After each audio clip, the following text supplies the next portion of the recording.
मैं सागर चौधरी आपके साथ, और आपको लगातार ये तस्वीरें हम लगातार उस दिन से दिखा रहे हैं जब उपेंद्र यादव ने ये बीड़ा उठाया था कि किस तरीके से राजस्थान के बेरोजगारों को उनको न्याय तक पहुंचाना है और सरकार से उनको न्याय दिलाना है।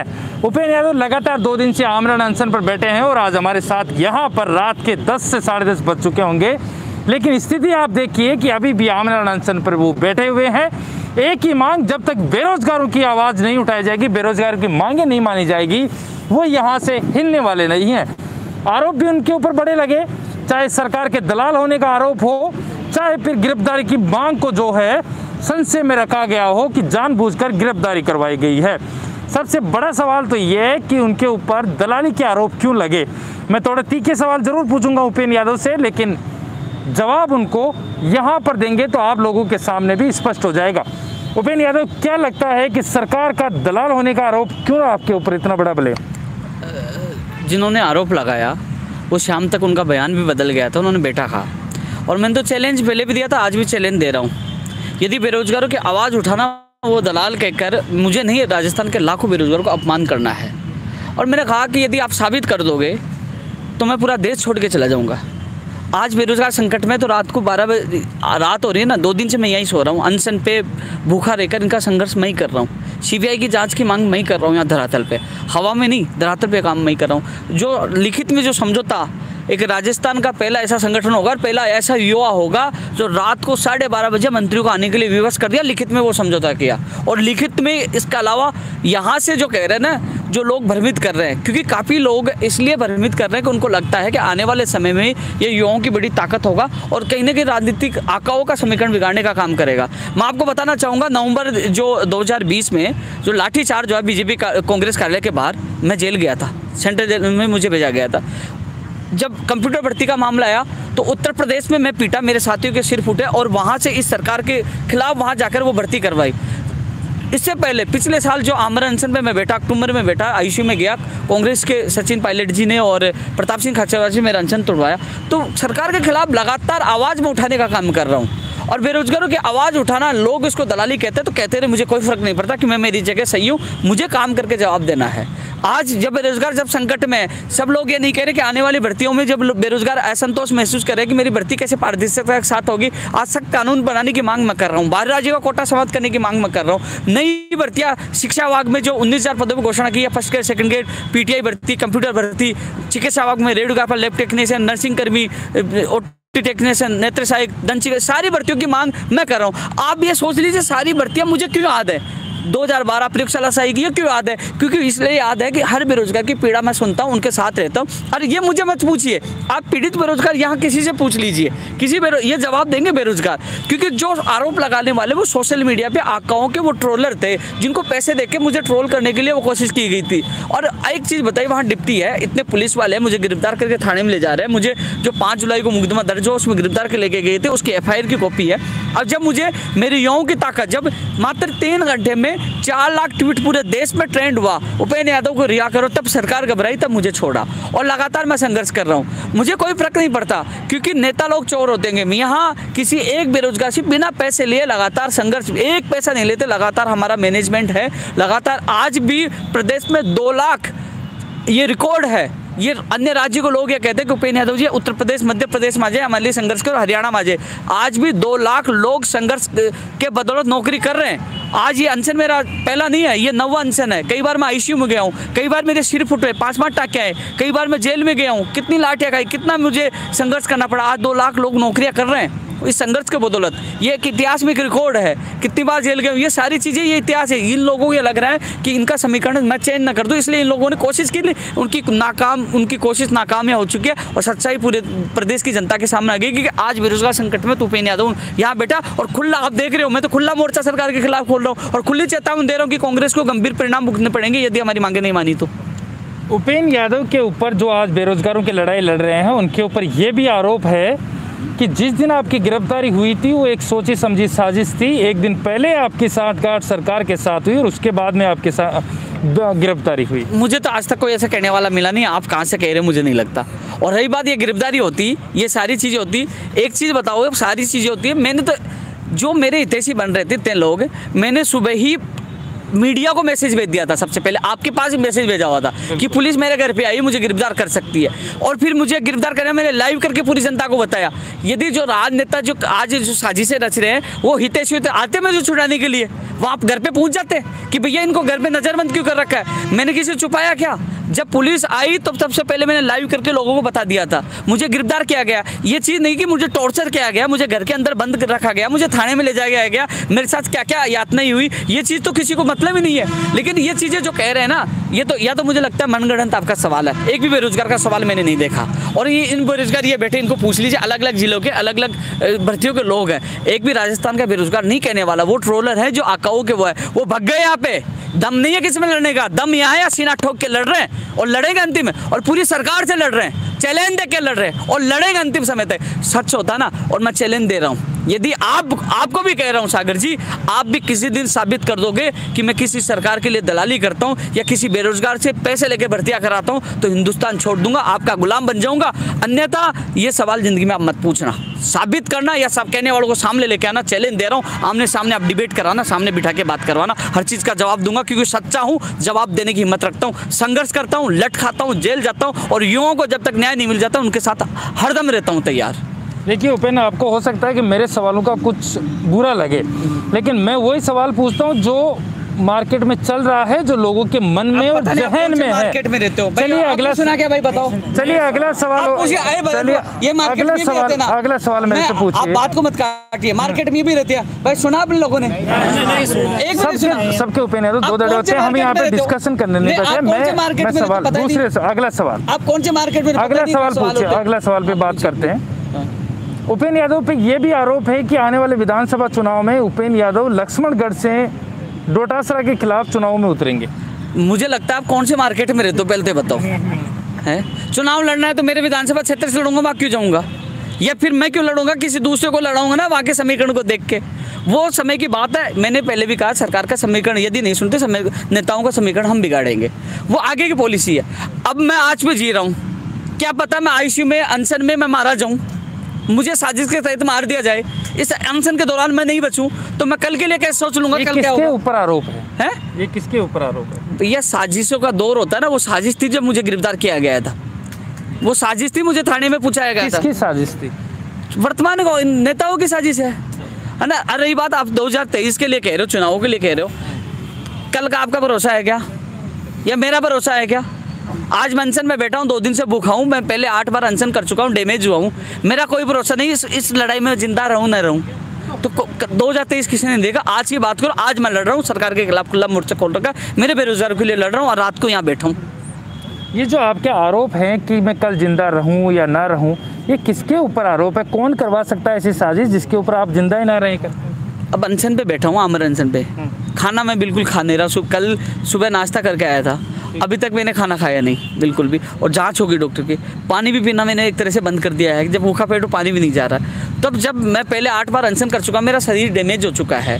जब खाना नहीं खाएगा इंसान तो उनके जब सारी चीज़ें होंगी, कीटोन्स बढ़ेंगे, कीटोन्स जो बढ़ती है ना, वो आदमी को कोमा तक ले जा सकता है। क्योंकि मैंने अनशन किया है तो मेरे हर बार जांच होती है, तो वो कीटोन्स बढ़ के आती है। जब सरकार ध्यान नहीं देगी, जब मैं अनशन नहीं तोड़ूंगा, मैं मेरे संघर्ष में लगातार जारी रहेगा, तो आदमी जब यहाँ पे इसी जगह गुरुचरण साबड़ा ने भी अनशन किया था शराबबंदी को लेकर, जब उसकी भी नहीं सुनी गई तो वो भी इस दुनिया में नहीं रहे। और वही स्थल, वही जगह है, उसी जगह मैं बैठा हूँ। मैं भी जिद्दी इंसान हूँ कि सरकार यदि हमारी नहीं सुनती है तो मैं अनशन पे बैठूंगा, नहीं तोड़ूंगा, और नहीं तोड़ूंगा तो इस दुनिया में नहीं रहूँगा। क्या किसी सरकार के नुमाइंदे से या किसी कमेटी से आपकी कोई बातचीत चल रही है? जब मैं सीएम से मिल चुका हूँ, मंत्रियों से मिल चुका हूँ, उन तक सारी बात रख दी, उसके बाद आश्वासन के अलावा हमें परिणाम नहीं मिला, तो इसलिए मैं आमर अनशन पे बैठा हूँ। क्या लगता है कि सरकार अब आपकी बातों पर गौर करेगी? संघर्ष कर रहे हैं, और सरकार हमारी बातों पे गौर नहीं करी तो उपचुनावों में भी नुकसान होगा, और आने वाले सब जगह उनको नुकसान हो, विरोध को उनका सामना करना पड़ेगा। उपेंद्र यादव अकेला नहीं है, इसका ट्रेलर आपने भी देख लिया होगा। जब मुझे गिरफ्तार किया तो मात्र 3 घंटे में 4 लाख ट्वीट पूरे देश में अव्वल 1 नंबर पर उपेंद्र यादव को रिहा करो, और इसका परिणाम आने वाले समय सरकार भी देखेगी। यदि वो सुनती नहीं है, यदि मेरे साथ अनहोनी होती है, तो राजस्थान में एक ही उपेंद्र यादव नहीं है, लाखों उपेंद्र यादव घरों से निकल के उस सरकार के सामना करेंगे और पूरी सरकार को गंभीर परिणाम भुगतने पड़ेंगे।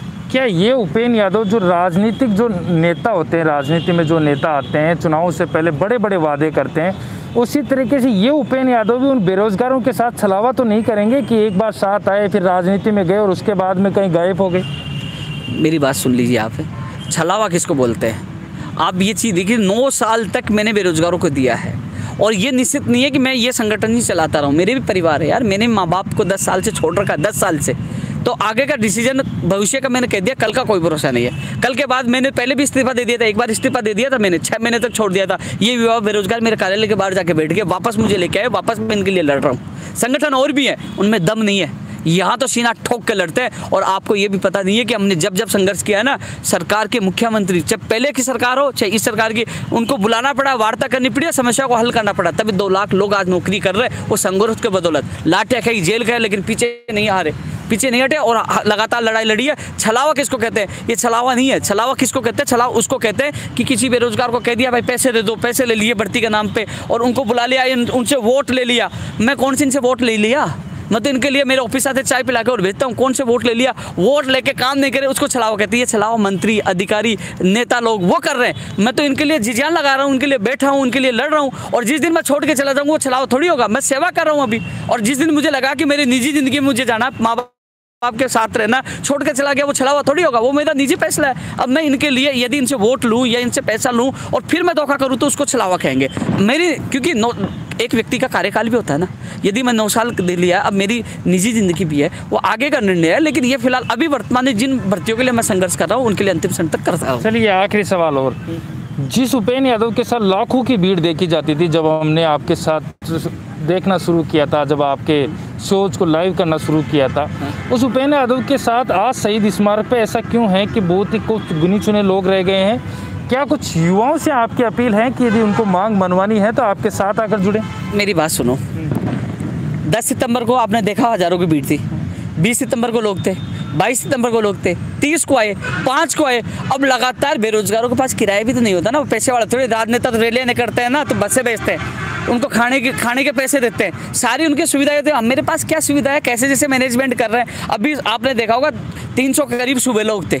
और रही बात, रोज यहाँ लोग रुके हैं ना, रोटेशन अब 2 दिन हो गए। जो लोग यहाँ से दूर से आते हैं, किसी के पास कपड़े नहीं, रुकने की व्यवस्था नहीं, लोगों को डेंगू हो रहा है, कुछ लोग चले जाते, दूसरे आ जाते, कुछ लोग चले जाते। ये रोटेशन की प्रक्रिया चल रही है और आने वाले जिस दिन भीड़ की आवश्यकता है तो भीड़ भी होगी। और जो हमारी जो रणनीति है वो रणनीति मैं आपको बता नहीं सकता। रणनीति बहुत खतरनाक रणनीति है, सरकार को झुकना होगा, मांगे माननी होगी। तो इसलिए भीड़ की ये नहीं है, भीड़ की मुझे चिंता नहीं है। भीड़ जिस दिन आवश्यकता होगी। ऐसा कोई राजनेता है जो 1 महीने में कितने प्रदर्शन हुए आपने देखा? 10, 22, 20 और 5 और 30, और आज अब 2 दिन से हम बैठे हुए। तो रोटेशन भी हो रहा है, कई लोग चले जाते हैं। अब कई महिलाएं थी राजसमंद की, वो चली गई, उनकी समस्या है। कई लोग किसी के बीमार हो चले गए, फिर उसकी जगह दूसरा ना, रोटेशन प्रक्रिया भी है। और जिस दिन आवश्यकता है उस दिन भीड़ भी आ जाएगी। ऐसी क्या रणनीति है उपेंद्र यादव जो कि किसी को पता नहीं और वो आपके पास? मेरे साथियों को पता है। आप सबको रणनीति बता देंगे तो फिर हमारी रणनीति विफल हो जाएगी। मेरे साथियों को पता है तो है ना, क्या रणनीति करनी है, वो तो फिर रणनीति आउट कर देंगे। वो तो मेरे साथियों को पता है, इनको बताऊंगा, आपको और लोगों को बताऊंगा, मंत्री तक पता नहीं, मंत्री जी से आपके सीधे संबंध हो हैं। हमने बताई थी हमारी फैल कर। ऐसा कुछ है कि उपेंद्र यादव के पीछे जो रोजाना जो खर्चा आ रहा है, जो लोगों को खाना खिला रहे हो आप, वो फंडिंग कहाँ से है? क्या किसी राजनीतिक पार्टी से है या उपेंद्र यादव अपनी जेब से खर्च कर रहे हैं? ये इन सबको पता है, ये सब लोग कर रहे हैं ना। ये जहाँ ये लोग हैं, ये खुद अभ्यर्थी खुद अपने जेब से पैसे खा रहे हैं, खुद की जेब से पैसे खुद खा रहे हैं, खुद खा रहे हैं हमारा, खुद ये खुद। अब यही जवाब देंगे, मैं नहीं दूंगा। राजनीतिक फंड बता दीजिए, मुझे दिला दीजिए ना। बहुत कर्जा हो रखा है, गाड़ी किस्तों पे है, मकान किराए पे, एक मकान भी ले लूंगा और एक गाड़ी की किस्त भी चुका दूंगा, 1 साल ले लूंगा। आप दिला दीजिए ना, कोई राजनीति देना, कोई संपर्क में हो तो जरूर वास्तव में चंदा दिलाना यार। मुझे बहुत आवश्यकता है, एक मकान भी लेना है जयपुर में, और गाड़ी का किस्त भी जो महीने भर देता हूँ ना, 22,000 की किस्त देता हूँ कहीं से उधार लेके, तो वो भी अब चुक जाए। को बता देना कोई आपकी नज़र में, तो मुझे चंदे की बड़ी आवश्यकता है, जरूर दिला देना। क्योंकि लगातार हम जब कवरेज करते हैं तो ये देखने को मिलता है कि सबसे पहले जो राजनीति में आते हैं वो यही स्टंट करते हैं। मैं तो 9 साल से कर रहा हूं। उन्हीं में से एक उपेंद्र यादव नहीं हो, ये हम लोग आपसे पूछना चाह रहे हैं। कहीं ऐसा नहीं हो कि उन बेरोजगारों के साथ फिर से वही धोखा हो जो कि लोग राजनीति में आने से पहले लगातार करते आ रहे हैं। अच्छा, एक चीज़ बताओ मुझे, 9 साल से मैं कर रहा हूँ, संघर्ष कर रहा हूँ, लगातार लोगों को न्याय मिला है, ठीक है ना। जब विधानसभा चलती है ना, तो लोगों को एमएलए को फ़ोन करते हैं, साहब हमारा मुद्दा उठा देना। 10 बार उनको समझाते, तब वो मुद्दा तोड़ मोड़ के उठाते हैं। भैया मेरी तो इच्छा है कि मेरे लोग, वहाँ लोग, हमारे एमएलए, हमारे युवा वहाँ जाए और सवाल सीधा पूछे कि बता दीजिए भर्ती क्यों नहीं हो रही, आपने लिखित में दिया, उनको जवाब देना पड़ेगा। और मुझे जाना पड़े तो मैं भी जाऊँगा। केजरीवाल जो था, आज तीसरी बार सरकार कैसे बन गई, आज उनकी जनता को पूछिए। आज आप उनसे भी कहते कि यार आप तो चुनाव नहीं लड़ना, आप तो ये करना, उसको उस कीचड़ में उतरना पड़ा और आज जनता चौथी बार भी बनेगा। देखना उनकी जो उन्होंने बिजली पानी सब माफ़ किया ना, शिक्षा जो उन्होंने बेहतरीन कार्य किया। मैं आप मुझे आप पार्टी का मत बता देना, कहने लग जाओ तो आपकी प्रशंसा कर रहे हो, है ना। बाद में कोई बीजेपी का बताएगा, वो इसलिए प्रशंसा कर रहा हूँ। मैं दिल्ली जाता हूँ, कई बार पूछता हूँ कैसे खुश है, वो सारे लोग खुश है। तो वो स्थिति है, वो भी आम जनता से निकलकर, क्योंकि किसी न किसी को तो आगे आना पड़ेगा। इन चोरों को भगाना होगा ना, तो मेरे जैसे कई युवाओं को आगे आना पड़ेगा। और मुझे क्या, मैं तो चाहता हूँ सब जगहों को चुनाव, सब लोगों को चुनाव लगा के विधानसभा में लाएं और उनको जवाब दे कि बता दीजिए कि आपने ये आदेश किया, बता दीजिए, ये झूठा है तो बता दीजिए। वहाँ सवाल का जवाब देना पड़ेगा। वहाँ सवाल पूछेगा मेरे जैसा युवा चला गया था कि राजस्थान में 12 राज्यों का कोटा खत्म होना चाहिए कि नहीं होना चाहिए। भैया होना चाहिए तो हाथ खड़ा कर लीजिए, और नहीं होना चाहिए नीचे कर लीजिए। प्रदेश की जनता देखेगी जो नीचे हाथ खड़े वो राजस्थान प्रदेश विरोधी है, तो सबको हाथ खड़ा करना पड़ेगा। हाथ खड़ा कर लिया तो मैं सभापति कहूँगा, सभापति पारित कर लीजिए, सब तैयार है, सब तैयार है। ये युवा, जो युवा जाएंगे ना, वो सारी चीजें वहाँ सवाल जवाब पूछेगा। वो चीज़ें जरूरी है वहाँ हमारे लोग जाए। अब तो जरूरी है 2023 में हमारे युवाओं को भेजने की कोशिश करेंगे, जिससे नेताओं को सवाल जवाब कर सके और उन मांगों को पूरा करवा सके। यही जवाब हम जानना चाह रहे थे कि उपेंद्र यादव 2023 में खुद की पार्टी लाने वाले हैं या खुद चुनावी मैदान में उतरने वाले हैं? चंदा दिला दोगे ना, आप चंदे की बात करें तो मैं जरूर ले आऊंगा। और जिस मार्केट में आप रहते हो ना, वह मार्केट में एक व्यक्ति को जरूर छोड़ूंगा, बता देना कि कहाँ से आपके पास खबर आती है, सारी चीज आती है। इन सबको तो पता नहीं, जो अलग अलग जिले से पूरे राजस्थान के, तो उस मार्केट में एक व्यक्ति को जरूर किराए का कमरा दिला देना और चंदा जरूर दिला देना, जिससे हमारा भला हो जाएगा। और आप और कह रहे हैं कि जिस प्रकार ये लोग रह रहे हैं ना, और भी व्यवस्था, जैसे टेंट तो कमी है, कई समझिए, तो ये टेंट वाला भी हमारा मिलने वाला था, तो उन्होंने कहा कि यार जो खर्चा देना हम मैनेजमेंट करते हैं। कैसे मैनेजमेंट करते हैं? और एक चीज़ और बताऊं, चलो ठीक है, ये तो मैं कैमरे पे नहीं बताऊंगा, आप मुझसे मिलना, मैं आपको एक एक लिस्ट दूंगा, जो मेरा कर्जा है ना, किस किस से कितना रुपए लेगा, 7-5 लाख, उसके मोबाइल नंबर दूंगा। मेरा कैसा चल रहा है कि आप खुद भी अफसोस करोगे, ये इंसान अपने आप को बर्बाद करके लोगों के लिए लड़ रहा है। सारी चीज़, एक एक चीज़ का, क्योंकि मुझे पता है, मैंने लिस्ट इसलिए बना रखी, कभी मुझे पुलिस, जैसे आप सवाल पूछ रहे हो ना, तो मुझे कभी पुलिस गिरफ्तार करके पूछेगी आप संगठन कहाँ से चला रहे हो। सारी चीज़ें मैंने बना के पहले से जवाब तैयार कर रखा है कि जिस दिन मुझे जवाब देने की मांग आएगी तो ये लो आप चुका दो। ठीक है, तो यही हम जानना चाह रहे थे कि उपेंद्र यादव जो है खुद के बलबूते पे खड़े हैं या फिर युवाओं के बलबूते पे खड़े हैं? देखो सागर जी युवाओं के बलबूते पे खड़ा हूँ। और एक चीज़ और बता दूँ आपको भैया, इतनी जोर से दहाड़ के वो शेर बोल सकता है जो ईमानदारी से लड़ता है, बेईमान आदमी नहीं बोलेगा, और बेईमान आदमी सरकार को चैलेंज नहीं देगा। पिछली सरकार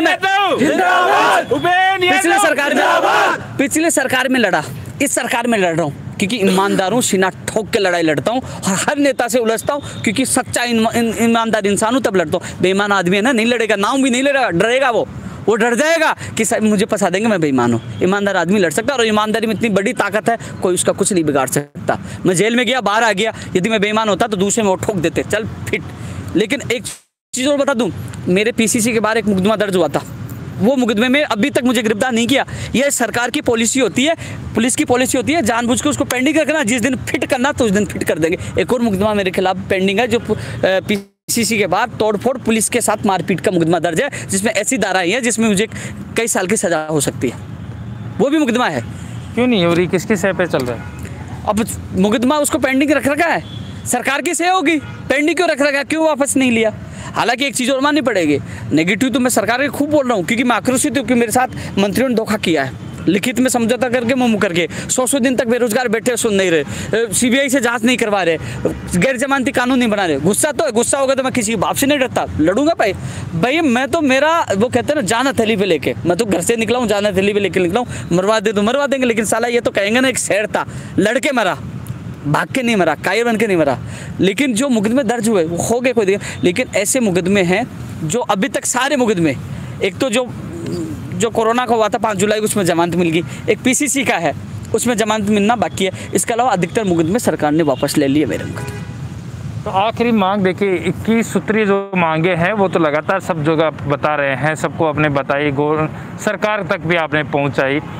आखिरी सवाल यही है कि क्या उपेंद्र यादव तब तक डटे रहेंगे जब तक आपकी जो 21 सूत्रीय मांगे हैं वो मानी नहीं जाएगी? देखो एक चीज़ बताता हूँ आपको, 21 सूत्रीय मांगों के लिए हम संघर्ष कर रहे हैं, और हमारी ये जो कमेटी ये लोग बैठे हुए कि अकेला नहीं उपेंद्र यादव, हम सब मिलकर निर्णय ले रहे हैं और हम सब मिलकर मैनेजमेंट सुधार रहे हैं, जो मैनेजमेंट के हिसाब से जो प्लानिंग रणनीति कर रहे हैं। क्योंकि जो फाइनल जो वार्ता होती है, देखो गुर्जर समाज का आंदोलन हुआ, बेहतर लोग शहीद हुए, फिर उनके बाद जो टेबल में बैठे उनकी कमेटी है जो समझौता हुआ कई बार, तो उन समझौते के आधार पर उनको निर्णय लेना पड़ता। हमारी कमेटी है, कमेटी जो वार्ता के लिए जाएगी, मैं वार्ता में नहीं जा रहा, यहाँ बुला रहा हूँ, जो हमारी कमेटी जो मिलकर निर्णय लेगी ना, ये लोग यहाँ बैठे या संतुष्ट हो जाएंगे उनकी वार्ता के बाद, तो उसके बाद ही हम लोग यहाँ से हटेंगे, नहीं हटेंगे। ये थे हमारे साथ उपेंद्र यादव जो कि लगातार यहाँ पे आमरण अनशन पे बैठे हैं। देखिए जरूर बताना मुझे ना, पत्रकारों का काम होता है कि सच्चाई निकलवा कर लाना। पत्रकारों का काम ये नहीं है कि जिस पार्टी के बन गए उसकी भाषा बोलना। उपेंद्र यादव से हमने हो सकता है टेढ़े सवाल पूछे, उनको बुरा लगा, ये हमें अच्छा लगा कि हमारे सवाल उनको बुरे लगे, लेकिन आने वाले समय में 2023 तक हम भी इसी फील्ड में हैं और उपेंद्र यादव भी यहीं रहने वाले हैं। जानेंगे कि किस तरीके से आगे ये जो नज़ारा आज का जो उपेंद्र यादव का है, जो आंदोलन है, वो किस तरफ जाएगा। क्या उपेंद्र यादव किसी पार्टी से चुनाव लड़ते हुए दिखेंगे या फिर अपनी नई पार्टी बनाएंगे और अपने युवा बेरोजगारों को पार्टी के रूप में उतारेंगे। लेकिन हमारा मकसद सिर्फ यह है कि बेरोजगारों की आवाज़ सरकार तक पहुंचे और सरकार उन बेरोजगारों की आवाज़ सुनकर उनके पे कुछ अमल करे और जल्दी से जल्दी ये जो युवा बेरोजगार यहाँ पर बैठे हैं, आखिर में उपेंद्र यादव कुछ और कहना चाहते हैं, उनसे एक बार आखिर में और जान लेते हैं क्या कुछ उनका मामला। सागर जी, इसको काटना मत, मार्केट वाली बात को मत काटना कि आप काट दो। आपने लाइव चलाना, आपने जितने सवाल टेढ़े पूछे, जितना पूछना पूछिए, मैं जवाब दूंगा क्योंकि सच्चा हूं। लेकिन इतना दम, मैं आपको चुनौती दे रहा हूं, इतना दम गोविंद सिंह डोटासरा जी जाके पूछना, सरकार के मंत्रियों को पूछना और अधिकारियों को पूछना, फिर मैं मान जाऊंगा कि आप सच्चा पत्रकारिता कर रहे हो। आप पूछना, वो इतना जवाब नहीं देंगे, भग जाएंगे या फिर आप पूछ नहीं पाओगे। ये पूछना मैं दे रहा हूँ, मुझे चुपचाप पूछ लेना, लेकिन आप पूछना, ये आपको चुनौती दे रहा हूँ। और ये जो उपेंद्र यादव जी ने चैलेंज दिया वो मैं पहले पूरा कर चुका हूँ। जब गोविंद सिंह डोटासरा की पीसी थी, जब मैंने स्वयं उनसे पूछा था कि क्या ये जो आपके ऊपर आरोप लग रहे हैं, देखेंगे जो आरोप आपके ऊपर लग रहे हैं वो क्या सत्य हैं। गोविंद सिंह डोटासरा ने साफ कहा था कि जो ये आरोप लगा रहे हैं वो उन्होंने पढ़ाई नहीं की है, इसकी वजह से वो बहाना बना रहे हैं। ये मेरा ही सवाल था जो कि पूरे मीडिया के अंदर चला था आपके सामने। उपेंद्र यादव से आखिरी और स्टेटमेंट लेते हैं कि आगे आंदोलन कब तक चलने वाला है। आंदोलन तो बता दिया ना, कितनी बार अनशन चल रहा है और अनशन चल रहा, तो अब सारी कमेटी बिन के हम बैठे हैं ना यहाँ पे। जब तक सरकार हमारी मांगे नहीं माली, सरकार हम जाएंगे नहीं वार्ता के लिए, उनको आना पड़ेगा। पहले दिन से कह रहा हूँ, हम जाएंगे नहीं, उनको आना पड़ेगा। और हमारी यहाँ कमेटी बनी हुई है जो हमारी 21 छुट्टी मांगों के लिए हम संघर्ष करें, अंतिम क्षण तक हम संघर्ष करेंगे। क्या लगता है कि उपेंद्र यादव ने जो बातें कही है आपके सामने, उनमें कुछ सत्यता प्रतीत होती है आपको, और लगता है कि एक जो युवा बेरोजगार, आप बेरोजगारों के लिए लड़ाई लगातार लड़ रहा है, वो सत्य है और आगे आपको धोखा नहीं देने वाला है? 100% हमें उपेंद्र जी पर विश्वास है। उपेंद्र जी बेरोजगारों के मसीहा है और जो बातें बताई है उसमें 100% सत्यता है। जहाँ तक रही बात डोटासरा जी की और आपने खर्चे की बात कही, तो हमारे कहते हैं कि प्राण जाए लेकिन वचन नहीं जाए। मैं कातर जनसभा सुजानगढ़ के अंदर मेरे पिताजी, माताजी, दादोजी को और सबको लेके गया था और उन्होंने डोटासरा जी का भाषण बीच में रोका है। उन्होंने लच्छेदार भाषण दे दिया, उन्होंने लच्छेदार भाषण दे दिया और हमारे पिताजी को और बोल दिया, आप तो बस इन छोरों को है ना मनोज जी के समर्थन में भेज दो और बूथ बोला दो। मनोज जी मेघवाल के वहाँ से मेरा टेलीफोन आएगा, आपके छोरों को भेजने की, जयपुर भेजने की दरकार नहीं पड़ेगी। ठीक है, हमारे पिताजी खुश हुए और वहाँ पर तालियां बजा दी।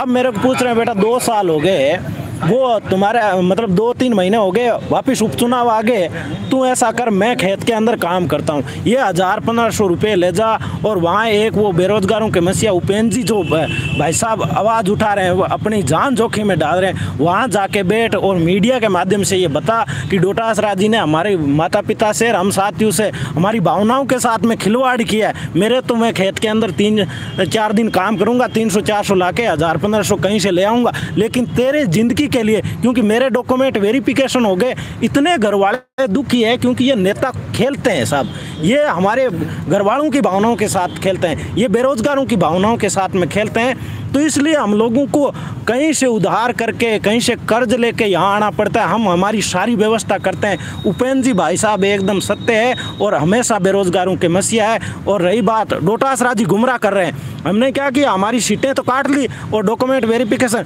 अजय माकन जी को सुजानगढ़ में रात को मैंने 2 बजे ज्ञापन दिया, हम 4-5 जने थे, ज्ञापन देते ही क्या कहता है, साइड में जाते, अरे अजय माकन जी इन छोरों की बात मत मानो, ये छोरे तो वो है जो लगे नहीं है और जानबूझकर भर्ती अटकाना चाहते हैं। इनका यही बात है। अभी रीट SI वाले में ये मामले को दबाना चाहते हैं डोटासरा जी। क्यों दबाना चाहते हैं? अरे ये तो वो हंगामा खड़ा करना चाहते हैं जिनके नंबर बने नहीं हैं और आके माहौल ख़राब करना चाहते हैं। ये तो इनकी पॉलिसी है। और CM साहब को और अजय माकन जी को, राहुल गांधी जी तब को ये डोटासरा जी गुमराह कर सकते हैं। तो ये डोटासरा जी झूठासरा जी है, लेकिन हमारे उपेंद्र भाई साहब जी एकदम सत्य है और हम सत्य हैं, हमारे घर वाले सत्य हैं, हमारे पास में सबूत है, वीडियो है। वादा किया, जब झूठे वादा करेंगे तो हमें करना चलिए वो वीडियो भी आपको दिखाते हैं जिसमें बड़े बड़े नेता राजस्थान सरकार के जो युवा बेरोजगारों के साथ वोट लेने के समय पर बड़े वादे करते हैं लेकिन उसके बाद में मुकर जाते हैं। कोई एक चीज़ बताना चाहूँगा, ऑडियो है उसको हम सुनाते हैं, उसके बाद में अगले बेरोजगार के पास चलेंगे। कोई कमी को नहीं रहता, सारी समस्या को समाधान बिल्कुल 100% करांगा। बच्ची माने जोड़ के जाऊंगा, पदपाल बड़ा बड़ा काम है, ये भी जता देगा, लेकिन भर्ती पर पद बढ़ावे ने की मोटा के मायने गिरूंगा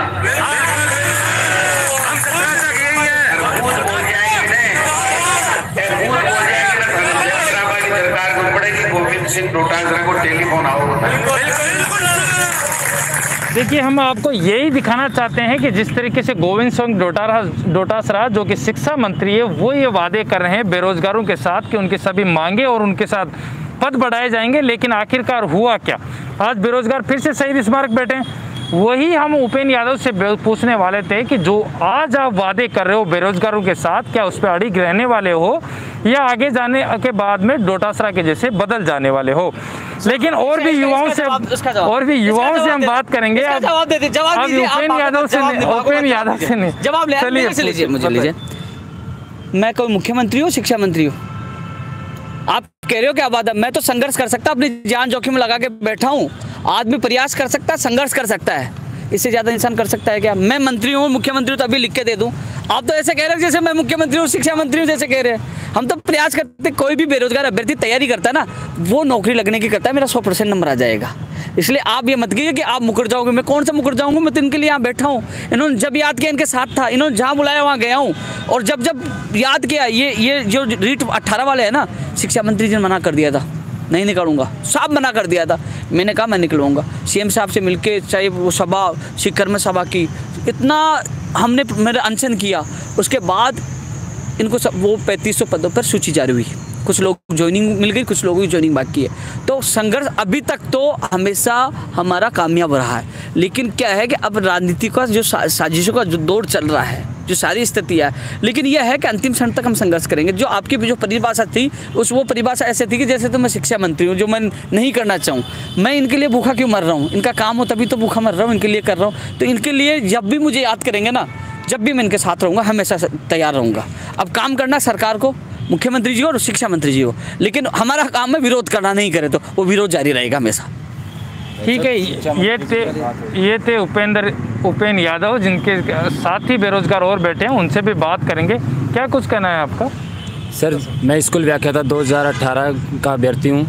689 पद जो काट लिए थे, 8 अप्रैल को तो वहाँ घोषणा कर दी शिक्षा मंत्री जी ने। उससे पहले हम यहाँ 22 दिन शहीद स्मारक पर धरना प्रदर्शन कर रहे थे। 2 जनवरी को हमारा धरना था। शिक्षा मंत्री जी यहाँ आए, क्या कह रहे हैं, धरना प्रदर्शन करने से क्या होता है, आप मेरे पास आइए। हम उनके पास गए, उन्होंने कहा आपका देखेंगे, फाइल देखेंगे। दूसरे दिन खुद कांग्रेस सरकार यहाँ किसानों के लिए आंदोलन करी और हमें कह रहे हैं कि आंदोलन करने से क्या होता है, फिर वो क्यों बैठते हैं धरनों पे। दूसरी बात, 8 अप्रैल को सुजानगढ़ में शिक्षा मंत्री ने 14% पद बढ़ाने का वादा तो कर दिया। 14 अप्रैल को मैं, हनुमान डाका और देव चौधरी जयपुर आए। शिक्षा मंत्री जी ने मेरे सिर पे हाथ रख के कहा कि आप धरना समाप्त कर दो, हम आपके पद बढ़ा देंगे। झूठा होने की जो बात कह रहे हैं वो इतना झूठ बोलते हैं। एक न्यूज़ इंटरव्यू में, मैं न्यूज़ 18 में बोला था उन्होंने, मैंने मेरे राजनीतिक जीवन में आज तक झूठ नहीं बोला है। और शिक्षक हूँ, अपने परिवार का शिक्षक होना बताते हैं कि मेरा परिवार शिक्षक है, मेरी फैमिली पूरी शिक्षक है। मैं उनसे पूछना चाहता हूँ, आप झूठे कहते हो, मैं झूठ नहीं बोलता। तो जो 8 अप्रैल को आपने खुला खाता मनोज मेघवाल को जिताकर विधानसभा में भेज दो, आपको जयपुर आने की ज़रूरत नहीं है। मेरा टेलीफोन आएगा, अरे जयपुर आने की ज़रूरत नहीं है क्या, जीत भी गए, जयपुर हम आए आवास पे, अभी 14 जुलाई को भी गए हम आवास पे। जब गए शिक्षा मंत्री जी आए और जैसे हम उनको नमन किया, वो नमन स्वीकार नहीं कर सकते और क्या करेंगे इससे ज़्यादा, हमें दुत्कार के वहाँ से पुलिस वालों को बुला के भगा दिया वहाँ से।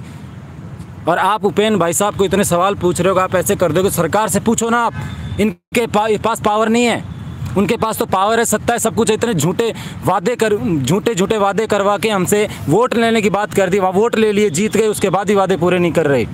तो मैं यही कहना चाहता हूँ मुख्यमंत्री श्री अशोक गहलोत जी से, एक ऐसे शिक्षा मंत्री, ऐसे पीसीसी चीफ को हटाओ, राजस्थान में ऐसा मंत्री या ऐसा लाओ जो बेरोजगार युवाओं की सुने, वाजी मांगों को पूरा करें, झूठे वादे सपने ना दिखाएं युवाओं को। और आप कह रहे हैं ना, शिक्षा मंत्री जी ने कहा कि वो बच्चे आंदोलन करते हैं और भर्तियों को अटकाते हैं जिनके परीक्षा में नंबर कम आए हैं। अरे नंबर कम आए हैं, पता नहीं क्या हुआ है, आप जाँच करवा लो, जांच में पता लग जाएगा। फर्स्ट ग्रेड की जांच करवा लो, फर्स्ट ग्रेड 2018 जिसके हम हैं उसकी जांच करवा लो। उसमें ऐसे अभ्यर्थी हैं जिनके जीके में 150 में से 136.11 पे 6, 134.03 पे 5 अभ्यर्थी जीके में, और रुके जीके में 150 में से, और 300 में से सब्जेक्ट में से आ रहे हैं उनके 70, 90। क्या हुआ था, हम पूछना चाहते हैं सरकार से, और कह देती हैं कि बच्चे जो तैयारी नहीं करते और जिनके नंबर कम आए हैं वो इस तरह से आंदोलन करते हैं। अरे जांच करवा लो ना, पता लग जाएगा। चलिए, आखिरी कुछ समय में कुछ बेरोजगारों से और आपकी क्या मांगे हैं, क्या लगता है उपेन यादव आपकी उम्मीदों पे खरा उतरेंगे? बिल्कुल सर, मैं अभी आपका एक क्वेश्चन का जवाब देना चाहूँगा। शिक्षा मंत्री जी ये कह रहे थे कि वो लोग भर्ती है बैठे हैं धरने पर जिनके अच्छे नंबर नहीं आ रहे हैं। तो देखिए, मैंने रीट 2021 का एग्ज़ाम दिया है और मेरे जो एक्सपर्ट की जो की आई है उसके अकॉर्डिंग मेरा सिलेक्शन 100% होगा। आप ये कह रहे हैं कि लेकिन जायज़ मांग है उसको उठाना पड़ता है। यहाँ वो भी बंदे बैठे हुए हैं जिनके अच्छे नंबर भी बन रहे हैं, ऐसा नहीं है कि कोई ऐसे ही आगे बैठ गए। और यहाँ पर शिक्षा मंत्री, मेरा रीट 2018 में भी मेरा वेटिंग में चयन हुआ था। लगभग 3 साल के संघर्ष के बाद शिक्षा मंत्री जी और ने भी कई बार हमको फटकार लगा के भगा दिया था, लेकिन माननीय मुख्यमंत्री साहब ने संवेदनशीलता बरतते हुए उसमें हमारी जो वेटिंग लिस्ट निकाली। लेकिन शिक्षा मंत्री जी ने जब आधे लोगों की जॉइनिंग हो गई, अब मामला कोर्ट में चल रहा है, लेकिन सरकार उसको बिल्कुल भी संज्ञान नहीं ले रही। आज 10 महीने हो गए हमन को, हमारे साथी लगभग 80% ज्वाइन कर चुके, 20% साथी घर बैठे हैं। और बीकानेर में 100 दिन से अधिक का धरना हो गया, लेकिन सरकार का कोई भी नुमाइंदा वहाँ पहुँचा ही नहीं है, 1% ध्यान नहीं दे रहे। अभी कुछ दिन 6 महीने पहले हम शिक्षा मंत्री साहब से मिले थे, मेरे पास वीडियो भी है, उनका हमने स्वागत भी किया था कि आपने सर रीट 2018 की वेटिंग निकाली, उनका आभार जताया, उनको गुलदस्ता दिया। और उन्होंने हमसे कहा था कि बैठे बैठे ये कहा, गाड़ी में चलते चलते खड़े होकर ये कहा है कि आपकी जल्दी जॉइनिंग हो जाएगी। आज हमको 6 महीने हो गए उन बातों को सुनते सुनते। अभी ये कहते हैं शिक्षा मंत्री जी, जब हम जाते हैं उनके पास तो बात भी नहीं करते, सीधे बंद कि आप ही भर्ती को कोर्ट में अटका देते हैं। अरे सर, सरकार का भी कुछ काम बनता है, जब सरकार के कोई काम होते हैं तो बड़े बड़े दिग्गज सीनियर वकील वो उतार देते हैं, विदेशों से VC पर जुड़ते हैं, लेकिन हमारे लिए कोई सख्त पैर भी नहीं करवा रहा है। हम 9 महीने हो गए हमारी, अब कब तक बेरोजगार, कब तक राह देखे, 2 महीने, 4 महीने, 9 महीने, अब 2 महीने की डेट मिली है। तो मेरा सरकार से ये निवेदन है, शिक्षा मंत्री जी से भी, अगर आप वास्तव में और टीवी और सोशल मीडिया पर बार बार कहते हैं कि 2018 की हमने जो वेटिंग लिस्ट नियमों में नहीं थी उसमें संशोधन करके हमें वेटिंग लिस्ट निकाली, लेकिन वेटिंग लिस्ट आज तक वो पूरी नहीं हुई। शिक्षा मंत्री जी ये क्यों नहीं देखते कि वेटिंग लिस्ट के अभ्यर्थी तो यहाँ धरने पर बैठे, कहाँ निकाल दी तो उनको पूरी करो।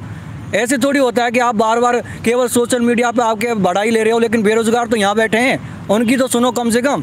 वो भर्ती पूरी नहीं हुई, नई भर्तियों के बातें कर रहे हैं, 2018 की भर्ती आज तक पूरी नहीं, 21 की बात कर रहे हैं। वो काफ़ी भर्तियाँ आज 2012 की पड़ी है, 2018 की पड़ी है, वही पूरी नहीं हुई, पहले उनको ही पूरी कर लो, वही बहुत बड़ी बात है। अब शिक्षा मंत्री जी ऐसे बातें करते हैं, बिल्कुल मुझे तो शिक्षा मंत्री जी, हम ये नहीं कहते कि शिक्षा मंत्री बुरे हैं, लेकिन शिक्षा मंत्री जी कम से कम बेरोजगारों की बात तो सुने। यहाँ इतने लोग बैठे हुए हैं, कोई उनकी सुध-बुध नहीं ले रहा है। कम से कम हम सरकार के विरोध में नहीं जाना चाहते, लेकिन जब बात ही नहीं सुनेगा तो करे क्या बेरोजगार? लास्ट में बेरोजगार को तो सरकार के विरोध जाना ही पड़ेगा। अभी भी हमारी निवेदन है सरकार से, चाहे जो भी हैं, मुख्यमंत्री साहब हैं वो काफ़ी अच्छे हैं, संवेदनशीलता है उनके अंदर, लेकिन उनके मंत्री और जो अधिकारी हैं वो बिल्कुल तानाशाही है, सुनते ही नहीं है किसी बात की, बेरोजगारों की तो बिल्कुल ही नहीं सुन रहे। तो मेरा उनसे निवेदन है इस मामले को संज्ञान लें कि जो रीट 2018 के अभ्यर्थी हैं और जो रीट 2021 का भी मामला है, क्योंकि अब मैं 21 से भी जुड़ा हूँ और 18 से भी जुड़ा हूँ, मुझे 3 साल हो गई। अब ये भी पेपर है, इसमें भी मेरी श्योरिटी नहीं है क्योंकि पेपर कितने पैमाने पर आउट हुआ है, इसकी क्या गारंटी है कि पेपर बड़े पैमाने पर आउट हुआ हो। तो इसमें मुख्यतः आपकी मांग क्या है? मांग ये है, मेरी सबसे पहली मांग तो मेरी यही है कि पहले तो रीट 2018 की जो भर्ती है, जो आज 3 साल हो गए, उस भर्ती को 2021 आप करने जा रहे हो।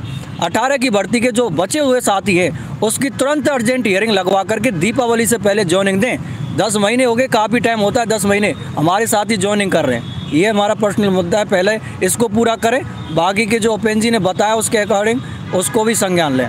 2021 की रीट की भर्ती परीक्षा है, उसको लेकर क्या मांग है आपकी?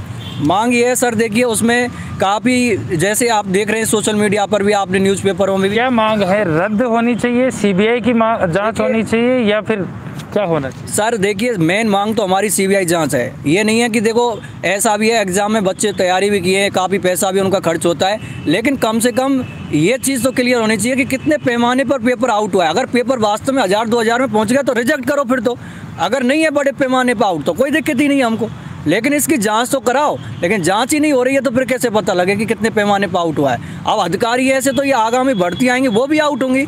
मैं 3-4 भर्तियों को देख रहा हूँ जिसमें हर बार पेपर आउट हो रहा है, लेकिन सरकार है और रीट 2021 का जो मुद्दा तो उठा है, इससे पहले एसआई भर्ती है, जीएन भर्ती है, उनमें भी काफ़ी धांधलीबाजी हुई है, फर्स्ट ग्रेड में भी हुई है, यहाँ तक कि आरएस इंटरव्यू में पक्षपात हुआ है। तो इनको संज्ञान लें। मेरा यही है कि 21 की पहले सीबीआई जांच हो, क्योंकि एसओजी क्या पता इसमें बड़े बड़े मंत्री विधायक हों तो ऐसे एसओजी उन पर हाथ नहीं डालेगी। पहले इसकी सीबीआई जांच हो, अगर बड़े पैमाने पे वास्तव में पेपर आउट है तो तुरंत रिजेक्ट करें इसको पेपर को। मेरा मकसद हंगामा खड़ा करना नहीं है, लेकिन मेरा मकसद ये है कि आप लोगों तक सत्यता पहुँचे।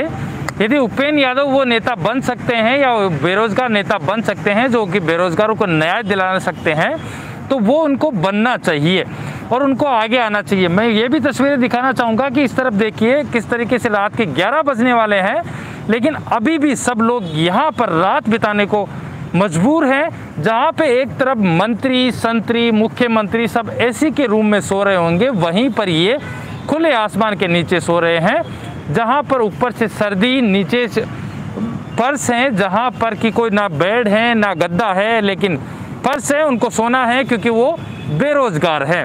उपेंद्र यादव से हमने बात की, उन्होंने बताया कि किस तरीके से उनकी रणनीति है। हालांकि कुछ ऐसे मुद्दे भी थे जो हमारे को ये बता नहीं पाए, लेकिन कुछ ऐसे मुद्दे भी थे जिनके निकलकर साफ स्पष्ट तौर पर इन्होंने साफ कहा कि मैं यदि राजनेता बनना चाहता तो 9 साल में पहले भी बन चुका होता, लेकिन मेरा मकसद नहीं है। मेरा एक ही मकसद है कि बेरोजगारों की आवाज़ उठाऊं। आगे आने वाला समय बताएगा, 2023 बताएगा, क्योंकि हम भी यहीं पर हैं, इसी पत्रकारिता लाइन में चलते रहेंगे और ये भी बेरोजगारों की आवाज़ उठाते रहेंगे। देखते रहेंगे कि किस तरीके से क्या उपेंद्र यादव किसी राजनीतिक पार्टी के साथ जुड़कर उससे चुनाव लड़ते हैं, मैदान में आते हैं, राजनेताओं वाली बात करते हैं और राजनेताओं जो जैसे वादे करते हैं उसी तरीके से दिखते हैं, या फिर लगातार बेरोजगारों की आवाज़ उठाकर उनको न्याय दिलाते हैं। जल्दी हो सकता है कि 1-2 दिन में उनकी मुलाकात मुख्यमंत्री से हो। मुख्यमंत्री आज हालांकि दिल्ली के लिए CWC मीटिंग के लिए निकल चुके हैं। क्या रणनीति होगी, मंत्रिमंडल विस्तार होगा या नहीं होगा, वो भविष्य के गर्भ में छुपा है, लेकिन फिलहाल बेरोजगार अपनी मांगों को लेकर लगातार प्रयासरत है। कैमरामैन सुरेंद्र के साथ सागर चौधरी, जयपुर, हमारा समाचार। बुरा लगा होता आपको? बुरा नहीं, मैंने तो जवाब दिया।